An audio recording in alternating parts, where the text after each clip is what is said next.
Hello, what's up guys? Eman from Peso Smart PH here. Today, quick review lang tayo ng mga articles na nakita ko about business and corporate Philippines. So yeah, about stocks din to. So let's dive deep into it.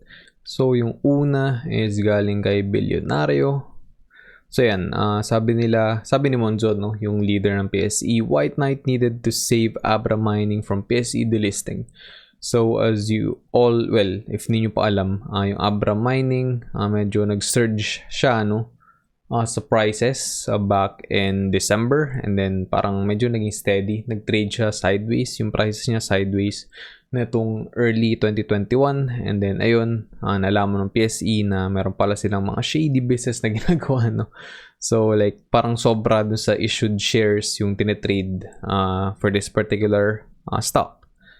So yeah, kapag ka walang sumagip, kapag ka walang bumili ng mga stocks nitong si Abra, well, yung mga investors niya, yung mga currently humahawak dito sa stock na ito is like parang nasa in limbo, no, yung kanilang pera until like ma-resolve itong issue na ito. Next up ay galing ulit sa Bilyonaryo. So swap, no, yung Ayala Land Incorporated and yung AREIT ng stocks nila. Well, yung stocks is manggagaling kay REIT, and then yung property is manggagaling kay Ayala Land Incorporated. So it's valued at around 15.464 billion pesos. Basically, ang mangyayari lang dyan is bibili si Ali ng shares kay AREIT, which is 483 million shares nga, in exchange for some commercial properties.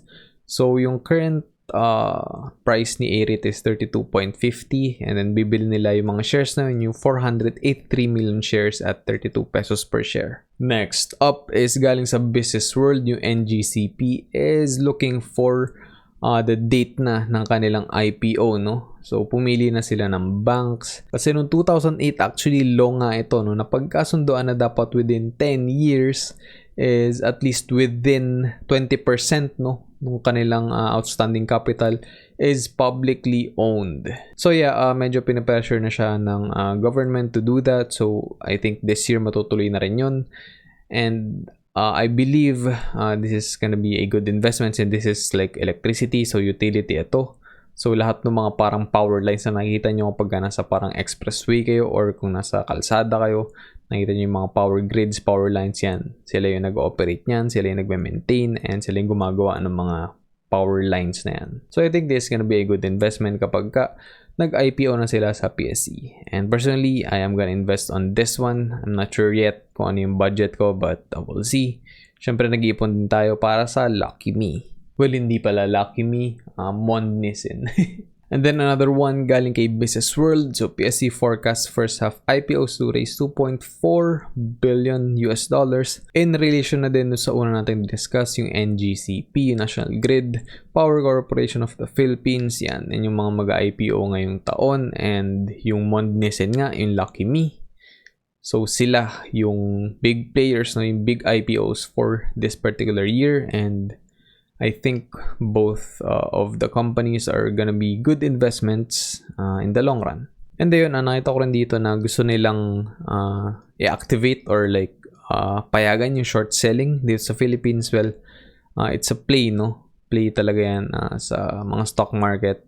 Sobrang laganap niyan sa US stock market. So kung nanonood kayo ng Billions, no, lagi yung ginagawa ni Bobby Axelrod, yung short selling yan, yung short strategy talaga yan ng mga traders, ng mga big traders. And gusto rin nilang makapag-IPO yung mga small and medium-sized enterprises this year, and para maging mas lax na sila, no, sa regulations for that one. And ito naman, kay PAL, no? So 80-year-old Philippine Airlines to stay aloft, COO says. So I think na-review ko na ito, no? So, click nyo lang to. Yan, yung link dyan sa taas. Para makita nyo yung review ko about PAL. That was, I think, a couple of months back. Hindi talaga sila kumikita. Kahit before the pandemic pa, hindi sila nag-net ang income. So, medyo hirap talaga sila. Although, andun yung revenue, no? But, currently, it's just, it's bad. It's really bad. Since yun nga, as you all know, si Warren Buffett nga, diba, binenta niya yung mga airline stocks niya kasi Sa tingin niya medyo matatagalan bago makarecover itong mga companies na ito and itong particular industry na ito. And yeah, same yung instance with PAL. And kita nyo nga yung Cebu Pacific, no? Holder din ako ng stocks ni Cebu Pacific. And yung revenue talaga nila is hindi tumataas since, ayun nga, lately tumataas pa nga yung cases, no? Ng COVID dito sa Philippines, dito sa Metro Manila. So like nagka-cancel na sila ng flights and all that, either domestic or international. Syempre si PAL is like mas marami silang hawak na international flights, and then si Cebu Pacific is mas focused sa mga domestic flights. But yeah, wala pa talaga dun yung demand, no? So yung revenue talaga nila is sobrang affected. And ito, some good news naman ulit, no? So sa wakas, si Semirara Mining and Power Corporation allocates 4 billion sa capital expenditure nila for 2021. And I think this is a very good sign. Kasi although yes, wala pa rin yung demand, no? Yung same demand and yung same revenue nila, parang back in 2019. I think this is gonna be a good start for the year, since ito nga medyo magandang press din to. Although hindi tumaas yung stock prices since nung Monday talaga, sobrang nagbagsakan yung stock prices because of the rising COVID cases nga. And yeah, basically, gagastusin nila ito sa mga bagong equipment and sa kanilang mga preventive maintenance and all that.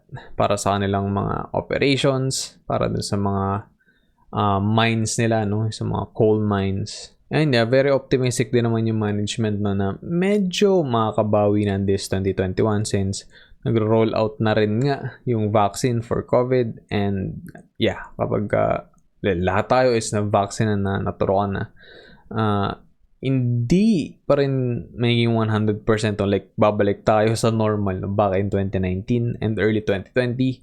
Hindi mangyayari yun agad. It will take a while din, no? Siguro 1, 2, 3 years bago bumalik sa like ganong performance. But yeah, pag nangyari naman yun, magiging optimistic yung investors, and I think makakabalik na rin yung stock prices like sa dati nilang price levels, and yun, kikita na ulit ng maganda-ganda, no, si SEC, and bibigyan na rin tayo ng maganda-gandang dividends ulit. Alright guys, that's gonna be it for this episode. Lahat ng mga links ng mga articles na ito is matatagpuan sa description sa baba. Thanks again for watching and listening. Always remember, be Peso smart.